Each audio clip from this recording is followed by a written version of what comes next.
This is the Thoughtful Travel Podcast. I'm your host, Amanda Kendall of the notaballerina.com travel blog.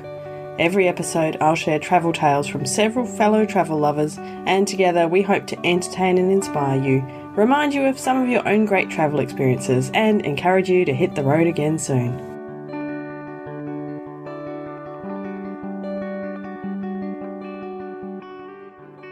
Hello and welcome to episode 177 of the Thoughtful Travel Podcast. Today's topic is African travels. I feel a little bit deprived. I'm not deprived, I'm very privileged, but I have not seen enough of Africa yet, not even nearly enough. I've only spent time in Northern Africa, in Egypt and Tunisia. Both trips were amazing. And I had actually planned a really awesome trip through Namibia, South Africa and onto Mauritius with a guy who then became my ex-boyfriend. And in the breakup, he got the trip. So I had done all the planning, but for various reasons, he ended up going and I didn't. So I have been pining for the rest of Africa ever since. But anyway, in today's episode, I get to talk with three people who have been there to various different parts of Africa. I think I kind of want to highlight some of Africa is such a vast continent. There's so many different cultures and countries and things to do there. But it's funny, it keeps popping up on my radar lately. So I feel like, maybe my next African trip is closer than I think. I keep seeing friends going there, travel writing friends especially. And here's my embarrassing confession, perhaps. I have a little bit of an obsession with Japanese reality shows. I don't watch any reality shows in English, but Japanese reality shows are a little bit different. I find them, I don't know. I think they're, here's my excuse, they're more wholesome. And I also get to learn a lot about the culture. Anyway, there's one that's called Ainori, or the Love Wagon. And each time it's been running existed over many years. And each time they take a bunch of young Japanese people and a mix of genders, and they're off in this pink bus somewhere. And along the way, they hope to find love. But the latest series, it's available on Netflix, so look out for it. It was called The African Journey, and I just finished watching the series, and they went through Kenya, Uganda, Rwanda, and Tanzania, and it was just fabulous because I just like that sort of thing. Anyway, all of that to say, I thought it was an opportune moment to make another episode about Africa because, I don't know, it's just a good reason, isn't it? Anyway, so this is African Travels, and my first guest today is Rick Antonson, and he has this great story to tell about a very cool reason that he visited the country of Mali. When I was a youngster, 5 years old, 6 years old, whenever our dad would leave home, and he could have been going to work, he could have been going to something at the church, he could have been going to see the neighbors. We would say, "Where are you going, Daddy? Where are you going?" And invariably he would say, "I'm going to Timbuktu to get my hair cut." Right? And as we grew older, that was a family saying, and I realized other people had it, or people would say things like, "You behave or I'm going to kick you from here to Timbuktu," or phrasing like that. I realized was common. Yet I had no idea where Timbuktu was. Mm-hmm. And I was actually taking a 1 month sabbatical from work the following January. And this is in the early 2000s. And my wife Janice and I were in Prague. I was there as part of the Canada delegation pitching to bring the Olympic Games and Paralympic Games to Vancouver and Whistler for 2010. And Janice and I wrote our first night there before the presentations, before all of the other stuff. And I was going to be going away in 6 months, all on my own. She wasn't involved. And I said, "Gee, I really should choose something. I've got to find out where I'm going to go." And out of the blue, she said, somewhat sarcastically, "Why don't you just go to Timbuktu?" And my heart leapt like stag leaps. And I said, "I am going to Timbuktu just as soon as I find out where it is." Oh, I love this. What a great beginning. Yeah, I did not know. And this is one of the world's most important places over history. In the 1400s, Timbuktu, which is in the country of Mali, next to the country of Senegal, in what was once French West Africa, when it was colonized, is now West Africa, used to be a center of trade. Gold from the south of Africa would come there, and salt from the north of Africa would come and trade. And a pound of salt was worth a pound of gold. And because there were so many caravans there, and they had an enlightened leadership during those 1400s, they actually had about 20 madrasas or universities. And the leadership would retain a camel caravan that could be 100 camels or hundreds of camels. And they would have scholars replicate any manuscript, any documents that were on the caravans. So most of these are in Arabic, some are in Hebrew. But today in Timbuktu, there are about 700,000 ancient manuscripts from the 1400s. Goodness. And what they say is that at the time, Timbuktu traded in gold, in salt, and in ink. Isn't that wonderful? That's and fabulous. The scholars who could write, the people who could therefore help pass laws or interpret laws of the day, were said to travel the ink roads. And the ink roads led through Timbuktu. Oh, that's cool. I love that. So Timbuktu, I would say half the people I've talked to about it over the years thought it was a made-up name, or that it was like Shangri-La, that it did not exist except in a work of fiction. But it is very much there. It is, of course, much reduced or diminished from those days. But I wrote about it. The book is called Timbuktu for a Haircut. And it is a tribute to my dad's saying, of course, but it also becomes a journey through West Africa. And I'm saddened to say that it's not a journey that one could easily take today. The jihadists have attacked Timbuktu. It still is in danger, even though the French forces have rescued it. But when the jihadists were there, they tried to burn the ancient manuscripts. And people who were there as travelers have been kidnapped or have died. And it's disheartening to think of that, because this is a place that one should journey to for learning, for the experience. And I wish I could go there with my sons. I wish I could go there with my grandsons. I have two of them, and that would be a wonderful journey for you and your son, but it is not to be at these times. Yes, it's very sad when that then happens to a region. But back when you were there, tell me what kind of things you did there, because it does. I mean, I freely admit, when I was a child, I definitely thought it was a made-up place because it was something that my mum or dad said as a joke, and I didn't believe it was real. But at some stage, I did learn it's a real place, but I still know nothing really about it.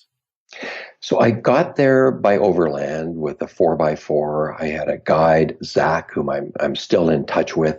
And, he was a young fellow who spoke 5 dialects of Bambara. He spoke a bit of German. His English was good. Of course, his French was excellent. And I would work to try and refresh my French speaking, my French language skills from high school, because in Canada we all take a few years of French.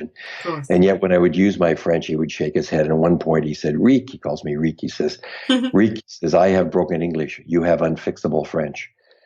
Unfixable French. Lovely. That's great. Lovely. Sorry, I shouldn't laugh. No, that's great. No, I love his candor. Yeah. So in Timbuktu, we walked around. I mean, there are homes there that in the 1800s were the homes of British or French explorers, because in the 1800s, the two great geographical questions of the day were, one, what is the source of the Nile? And that directed exploration. The second was, where is Timbuktu? And could a European get to Timbuktu and return alive? So I write in my book, To Timbuktu for a Haircut, I write a fair amount about vignettes on early explorers, on their difficulties, on how some of them got to Timbuktu but died trying to return, on the myths, which at the time were very much that the streets of Timbuktu were paved with gold, that they ate their meals off of platters that were made of gold, none of which was true. It had at one time been a very rich place. But when I was in Timbuktu, I could visit the homes that were once where the explorers lived, because when they got there, they might stay for several months or for longer to try and learn the language or record the history. And a couple of those homes are now repurposed as sort of little museums. But I also visited several of the bibliotheques where the ancient manuscripts are collected. And in one of them, I was allowed to hold manuscripts and documents. They might be a one page on a wedding ceremony, or they could be a tally, an inventory of one's possessions. But I got to hold some of the manuscripts that weren't going to fall apart. But here's something to keep in mind is that, we read every once in a while of someone visiting their grandparents' home after the grandparents are deceased and going through the attic or going through the basement and finding old newspapers from the 1920s or 1905 and being quite amused in this.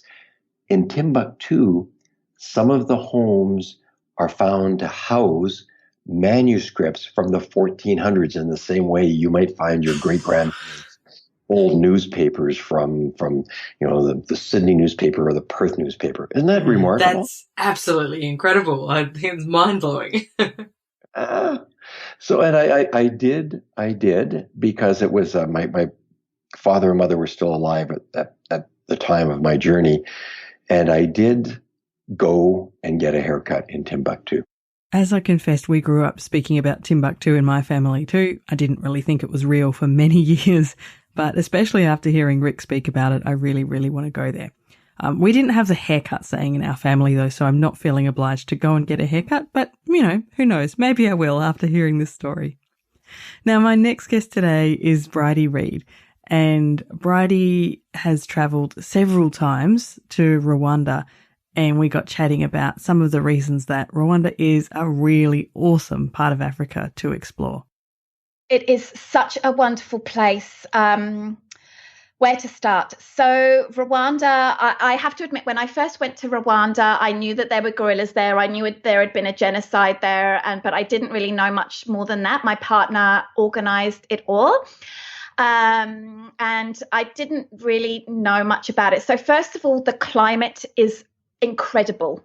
Mm-hmm. It's like 25 degrees every single day. Oh, that's perfect. I know.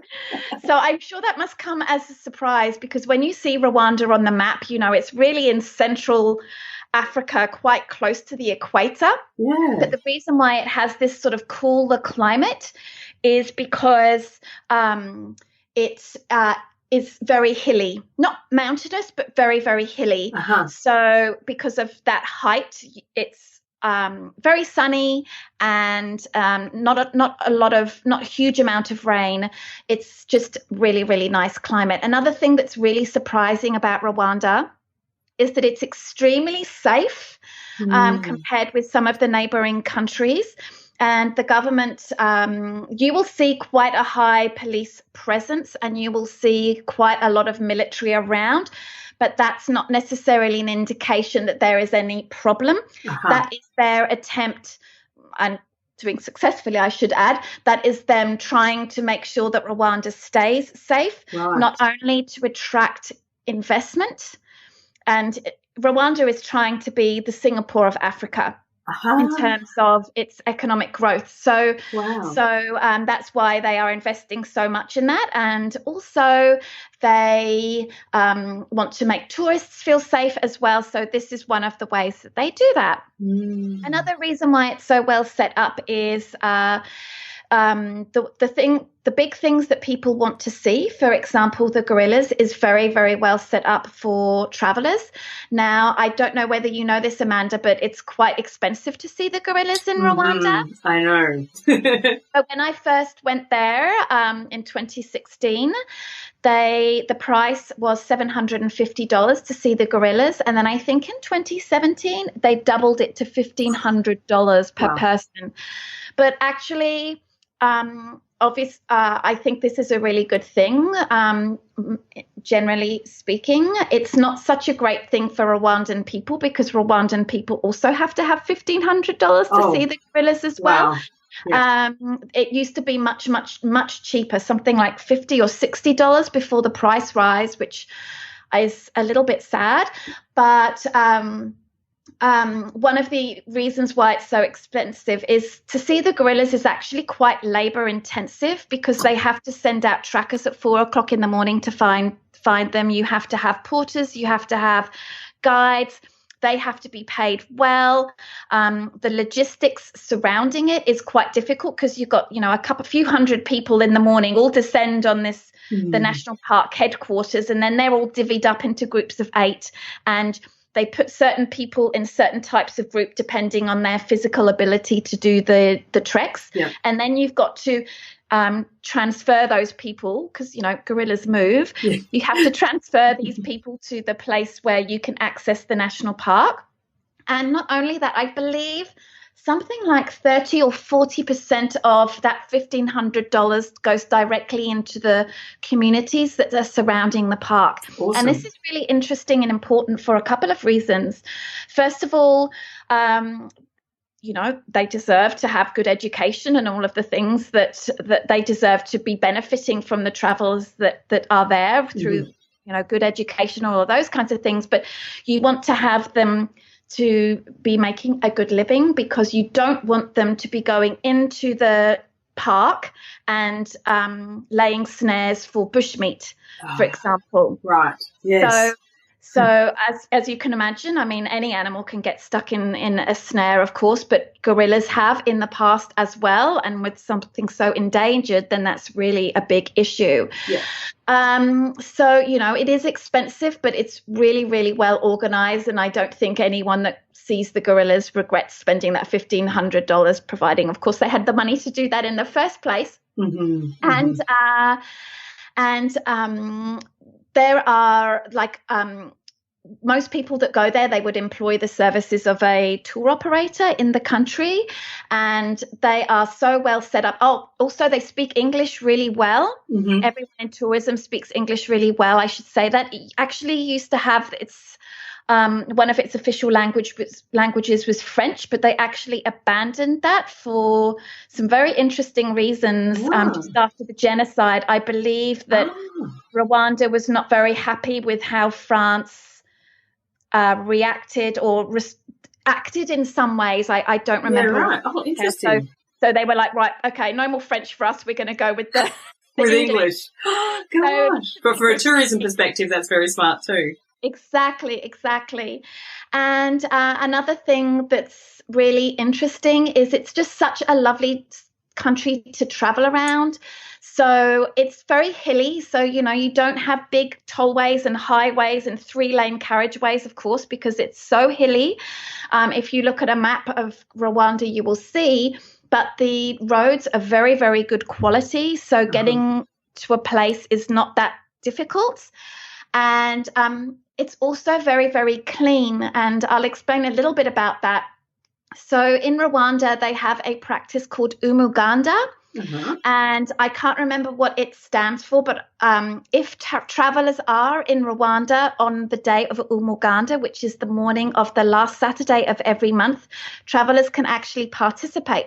And basically every single person from the age of 18 to retirement age comes together as a community to do some sort of work to make the community better. Wow. So some possible activities that would be interesting that they would do would be picking up litter, cleaning up a certain area, doing a big blitz on something. Also, it could be helping maybe someone in the community has got a leaking roof, for example. Everyone might go and help fix this roof. Those are the kinds of activities, and it can be at a street level, it can be at a village level, it can also be at a district level. When we were participated, we did we helped build a road, and then there was a big meeting afterwards where some ministers came and talked to people, talked to the district, and encouraged them to, they've got to make sure that they sign up to make sure they have their health insurance for the next year, and it's their way of communicating. But of course, not only do things get done, which of course is great, but it's being done at a community level. And I mentioned to our guide, I'm trying to imagine back home if volunteer work was mandated and how it might go down. I think for some people they would be like, yeah, definitely, I'm happy to give up my Saturday morning to make my community better. But I don't necessarily think everyone would be that way. Sadly, no. Mandated. And I said, do people get resentful about having to do this? And they said, no, absolutely not. This is part of us. This is part of our healing after the genocide. This is part of us coming together as a community. Wow. And this is our way of looking out for each other and coming together. I really am particularly taken by the idea of going to Rwanda for lots of reasons, but the final thing that Brighde told me about, this umuganda, this kind of community coming together and cleaning and fixing things, that really does it for me. That sounds awesome. I just love that a whole country can do something like that. Now, my final guest today is Chris Daniels, and Chris has had several really interesting trips to Africa, and I asked him about what was perhaps the most special trip that he's done. So I would say, just kind of going back to the trip to Somalia, that was definitely a special trip for me because it's a place that not that many people have gone before. It's a kind of a rare place to travel to. So being able to do Ethiopia and Somalia in the same trip, that was definitely something that I would never forget. Because basically what I did was I got a chance to drive. I got a chance to fly. I flew into Addis, the capital of Ethiopia, and I took a bus, all throughout the countryside to and took a bus all the way across the border going into Somalia. So it was just a really, really interesting road. I passed so many historic, churches along the way, historic mosques. It was just unbelievable. And it's just something that, the average Westerner, kid just would never experience because it's just so off the beaten path. Yeah. So that was definitely just an experience of a lifetime. Staying in little small hotels. I wish I could show you some pictures. I might just send you some pictures if I can find them. Yes. Of those just small hotels and just imagine small little hotels that cost like $5 a night. Just places like that. Brilliant. It's a really, really, really, really, really interesting experience. And of course, along the way, running into so many people, just on the bus, people knowing that, I don't really speak the language. So, and no one recognizing I'm an American, and they help me out and they help translate and they show me, okay, this is a place to go eat. And there's so many nice people along the way. That was definitely just a once in a lifetime experience for sure. Oh, it sounds amazing. How long were you there for? How long did you spend in Somalia and Ethiopia? I spent about 3 weeks. Oh, wonderful. So it was a good amount of time. So I got a chance to experience a lot in Ethiopia and also in Somalia. I just meet a lot of great people who I still keep in contact with every day. I talk to these people almost every single day. That's the beauty of WhatsApp and all these other online technologies is that we talk so much. So it's awesome. Yeah, I know. Thank goodness for the internet. Absolutely. Are there other parts of Africa that intrigue you as well? So obviously you've studied, a lot of African history and culture. So. Yeah, I really enjoy East Africa, I guess a little bit more southern East Africa, Tanzania, Kenya. I spent some good time. I spent a good amount of time there as well. Southern Africa is probably the area that I spent the most time in between South Africa, Lesotho, and Swaziland. I really like that part of the world because of how integrated the countries are. Right. So South Africa, Lesotho, Swaziland, Namibia, Botswana, all those countries like that. They're all a couple hours drive away from Johannesburg. So, you can visit multiple countries. That's why I tell a lot of people when you go to South Africa, you really want to go to multiple countries at the same time because you could visit 5 or 6 countries while you're out there. Yes. And without really adding that much additional cost to your trip. So no, the big part is getting there, isn't it? Especially from the States. Exactly. It's a long way. Yeah. It's a long way. And it's definitely, I'll tell people, it is definitely far. It's not close. You know, sometimes it's funny because I've been there so many times, I forget. And then I come home and look at the map and I'm like, wait a minute. I was far away. It's really, it's really the other side of the world for you guys. Yeah, exactly. Literally. It's about as far as you can get. Well, there you go. There's more and more recommendations for places and parts of Africa to visit. We will have some more conversations that I've recorded with Chris in future episodes. Chris actually has a PhD in African studies, so he knows a lot about Africa, and we had a really interesting chat the other day. So I hope that gives you another taste of where you could travel in Africa. Thank you very much for listening to episode 177. If you are keen to hear more about traveling in Africa, I actually, some time back, have a couple more episodes. So episode 80 about travel in Africa and episode 96 about remote travel in Africa. So you might want to head back to those if you were not listening to the podcast back in those days, probably 2 years back, I think. And I'll leave a link in the show notes to those episodes. The show notes for this episode are at notaballerina.com/177. Very big thank you, as always, to my fabulous guests. First up, we had Rick Antonson, and you can find more about Rick and the many books he's written at rickantonson.com. I will leave a link to the book that is most closely related to what Rick chatted about today, which is called To Timbuktu for a Haircut. So it's pretty good title. I then chatted with Brighde Reed, and Brighde's from World Vegan Travel. So you can find out more about what she does at worldvegantravel.com. And yes, in the future, we will be chatting with Brighde about, vegan travel, I guess, is fairly obvious. I've recorded some more chats with Brighde as well. And lastly, I chatted with Chris Daniels, and Chris actually is involved with a great tour operator, a very small tour operator called Motherland Connect, through the university where he works and others, where they take African American students on various trips. And I think, the idea is to take people overseas who may not otherwise have thought about doing it or may not go without that kind of small group support. And you can find out more about that organisation at motherlandconnect.org. Please come and join our Facebook group if you're not already there. It's called Thoughtful Travellers, and I will leave a link in the show notes, or you can just search in Facebook for Thoughtful Travellers. We are still going with our Thoughtful Travellers book club, and our book for March, I'm getting confused about my months, is Paul Theroux's new book. Now I want to say it's called On the Plane of Snakes. The Plane of Snakes. I will leave a link in the show notes, but come along to our Facebook group and check it out if you want to keep reading with us as well. And other than that, I hope I have inspired you to dream about some more African travels.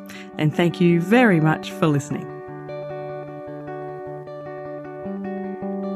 This has been another episode of the Thoughtful Travel Podcast. Show notes and other information are at notaballerina.com/podcast. Join me again soon for another chat about why we travel. Bye for now.